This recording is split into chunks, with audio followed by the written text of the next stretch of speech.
എന്നല്ലാതെ നിങ്ങൾ എന്നുള്ള പദം ഉപയോഗിച്ച് അവൻ എന്നെ വിളിച്ചിരുന്നില്ല. അവൻ അങ്ങനെ വിളിക്കാൻ തുടങ്ങി. നിങ്ങൾ ശ്രദ്ധിക്കേണ്ട, സാന്ദർഭികമായി ഉണർത്തേണ്ട ഒരു കാര്യം, ഉമ്മയെ ഉമ്മ എന്ന് മാത്രം വിളിക്കുക. ചെറുപ്പക്കാരോടാണ് പറയുന്നത്, ഉമ്മയെ ഉമ്മ എന്ന് മാത്രം വിളിക്കുക. ഉമ്മയോട് നിങ്ങൾ എന്നുള്ള പദം ഉപയോഗിക്കുമ്പോൾ അവിടെ വല്ലാത്തൊരു ഡിസ്റ്റൻസ് വരുന്നുണ്ട്.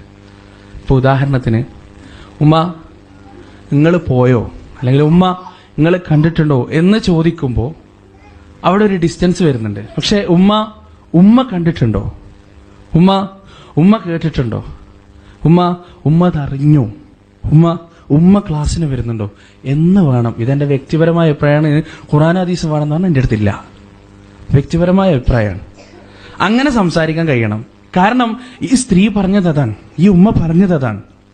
ഞാൻ ആദ്യമായി ശ്രദ്ധിച്ചത് അവന്റെ ഉമ്മ എന്നുള്ള വിളി കുറഞ്ഞു.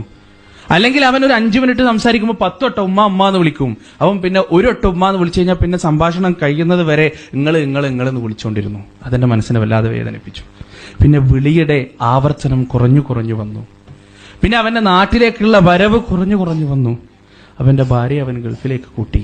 അവരവിടെ സുഖമായിട്ട് ജീവിച്ചു. പക്ഷേ ആ സമയത്തൊന്നും ഞാൻ എൻ്റെ മകനെ വെറുത്തില്ല.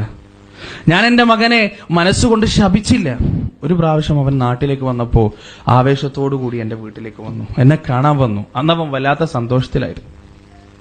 എന്നിട്ട് അവൻ എന്നോട് പറഞ്ഞു, ഉമ്മ നമുക്ക് ഒന്ന് ഷോപ്പിംഗ് മാളിൽ പോയി കുറച്ച് സാധനങ്ങളൊക്കെ പർച്ചേസ് ചെയ്ത് വരാം.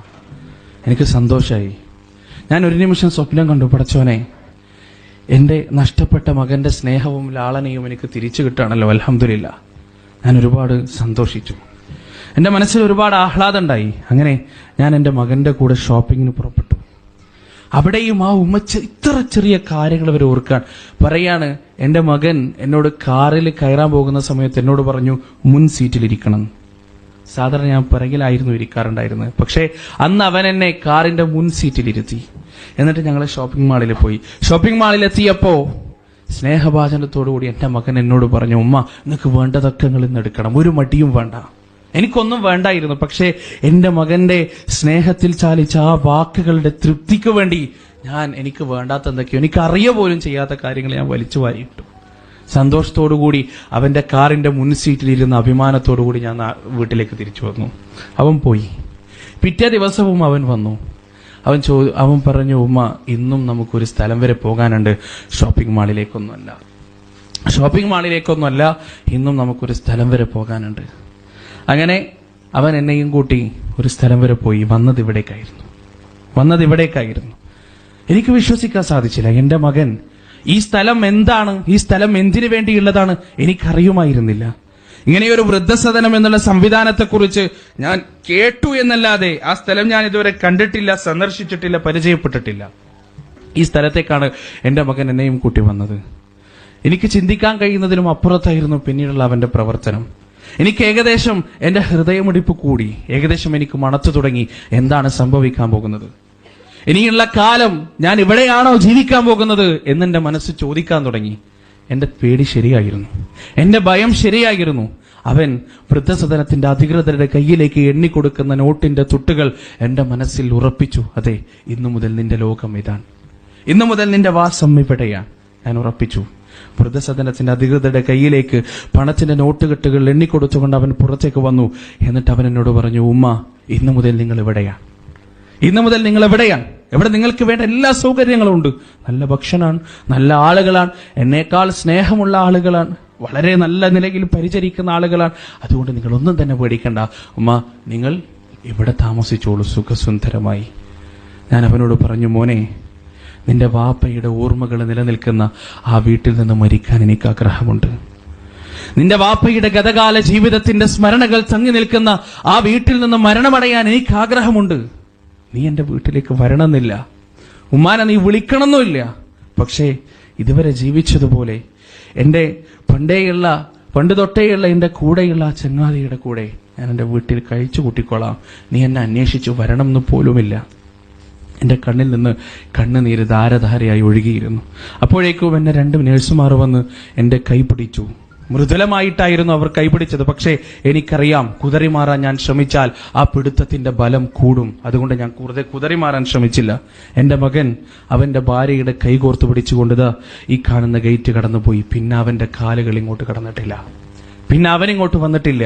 കരയുകയായിരുന്നു ആ ഉമ്മ, കണ്ണുനീര് ചാലിട്ടൊഴുകുകയായിരുന്നു ആ ഉമ്മയുടെ കവിൽ ചടങ്ങളിലൂടെ. സമാധാനിപ്പിക്കാൻ ഞങ്ങൾ നിന്നിട്ടില്ല, കാരണം കാര്യമില്ലായിരുന്നു. ഞങ്ങൾ എന്തു പറഞ്ഞാലും, ഞങ്ങളുടെ വാചാലതയുടെ അങ്ങേയറ്റം ഉപയോഗിച്ചാലും, ഞങ്ങളുടെ ഭാവനയുടെയും വിദ്യാഭ്യാസത്തിന്റെയും കഴിവിന്റെയും മനഃശാസ്ത്ര പരിചയത്തിന്റെയും പരിജ്ഞാനത്തിന്റെയും അങ്ങേയറ്റം ഉപയോഗിച്ചാലും ആ ഉമ്മയുടെ മനസ്സിലേക്ക് നൊന്തുപെറ്റ മകൻ നൽകിയ മുറിവിന്റെ ഒരംശം പോലും ഇല്ലാതാക്കാൻ ഞങ്ങളെ കൊണ്ട് സാധിക്കില്ല എന്ന് പൂർണ്ണ ബോധ്യമുള്ളത് കൊണ്ട് തന്നെ ആ ഉമ്മയുടെ മുന്നിൽ നിന്ന് സാരമില്ല ഉമ്മ എന്ന 2 വാക്ക് മാത്രം പറഞ്ഞ് ഞങ്ങൾ അവിടെ നിന്ന് എഴുന്നേറ്റ് പോകുന്നു.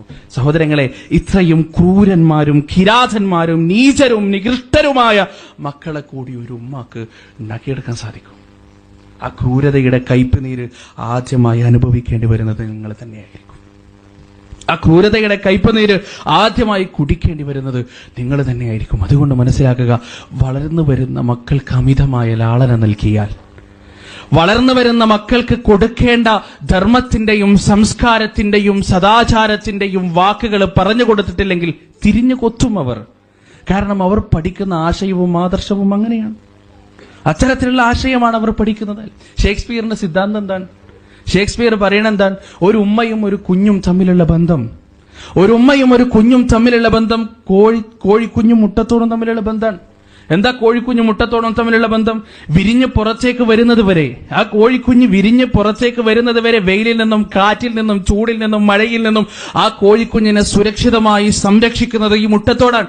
എന്നാൽ ആ കോഴിക്കുഞ്ഞ് വിരിഞ്ഞ് സുന്ദരമായ ഒരു കുഞ്ഞായി പുറത്തു വന്ന് അത് വളർന്ന് വലുതായി പൂവൻകോഴിയായി സൂര്യോദയം കാണുമ്പോൾ കൂക്കാൻ തുടങ്ങുന്ന സമയത്ത് ഒരു കോഴിയും തന്റെ മുട്ടത്തോടിനെ അന്വേഷിച്ച് വരാറില്ല. തനിക്ക് തന്റെ ചെറുപ്പത്തിൽ വെയിലിൽ നിന്നും ചൂടിൽ നിന്നും കാറ്റിൽ നിന്നും തണുപ്പിൽ നിന്നും സംരക്ഷണം നൽകിയ, പുറം ബാഹ്യാക്രമങ്ങളിൽ നിന്ന് തന്നെ സംരക്ഷിച്ച മുട്ടത്തോടിനെ അന്വേഷിച്ച് ഒരു കോഴിയും വരാറില്ല. അത് പ്രകൃതി നിയമമാണ്. അതുപോലെ പ്രസവിച്ച ഒരു ഉമ്മയുടെ ഉത്തരവാദിത്തമാണ് ഒരു മകനെ വളർത്തിയെടുക്കുക എന്നുള്ളത്. ആ മകൻ വളർന്ന് വലുതായി പ്രാപ്തനായി കഴിഞ്ഞാൽ ഈ മുട്ടത്തോടാകുന്ന അമ്മയുടെ അടുത്ത് തേടി വരണം, ആ അമ്മയുടെ പാദസേവ ചെയ്യണമെന്ന് പറയുന്നത് യുക്തിദീക്ഷക്കൊത്ത വീക്ഷണമല്ല. അതുകൊണ്ട് തന്നെ അങ്ങനെ ചെയ്യാത്ത ആളുകളെ ഒരിക്കലും തന്നെ നമുക്ക് വിമർശിക്കാൻ പാടില്ല എന്ന് വളരെ വ്യക്തമായിട്ട് ഷേക്സ്പിയർ പഠിപ്പിക്കുന്നുണ്ട്. BA ഇംഗ്ലീഷും MA ഇംഗ്ലീഷും ബിരുദവും ബിരുദാനന്തര ബിരുദവും എടുത്ത മക്കളുടെ മനസ്സിലേക്ക് ആധുനിക വിദ്യാഭ്യാസം ഇഞ്ചക്ട് ചെയ്യുന്ന വിദ്യാഭ്യാസത്തിന്റെ കോലാണിത്. ഈ വിദ്യാഭ്യാസം നേടിയ മക്കൾ, ഉമ്മമാരെ നിങ്ങളൊന്ന് ആലോചിച്ച് നോക്ക്, അവർക്ക് എങ്ങനെ മാതാപിതാക്കളെ സ്നേഹിക്കാൻ സാധിക്കും?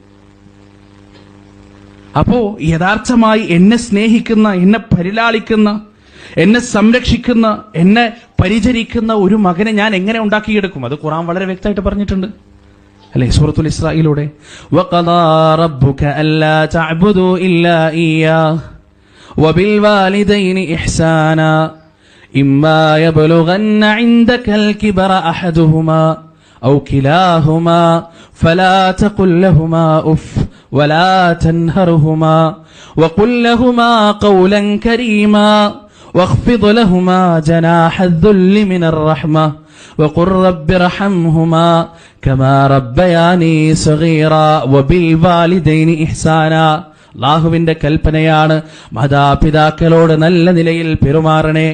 ഇമ്മാ യബ്ലുഗന്ന ഇൻദകൽ കിബറ അഹദുഹുമാ ഔ കിലാഹുമാ, വാർദ്ധക്യ സഹജമായ ബലഹീനതയിൽ അവരില്ലാരെങ്കിലും ഒരാളല്ലെങ്കിൽ 2 പേര് നിന്റെ അടുത്തുണ്ടെങ്കിൽ ഫലാ തഖുൽ ലഹുമാ ഉഫ്, ഫലാ തഖുൽ ലഹുമാ ഉഫ്, പുച്ഛവും നീരസവും പ്രകടമാക്കുന്ന എന്ന വാക്ക് പോലും നീ പറഞ്ഞു പോകരുത്. ഫലാ തൻഹർഹുമാ, അവരോട് കയർത്ത് സംസാരിക്കരുത്. വഖുൽ ലഹുമാ ഖൗലൻ കരീമാ, സമാധാനത്തിന്റെ മാന്യമായ വാക്കുകൾ മാത്രം അവർക്ക് പറഞ്ഞു കൊടുക്കുക. വഖ്ഫിദ് ലഹുമാ ജനാഹ الذل من الرحمة, നീ എത്ര വലിയ സ്ഥാനം കൈയാളുന്നവനാകട്ടെ, എത്ര വലിയ ഉന്നത പദവിയിൽ ഇരുന്നു കൊണ്ട് ആയിരക്കണക്കിന് അനുയായികളെ നിയന്ത്രിക്കുന്നവനാ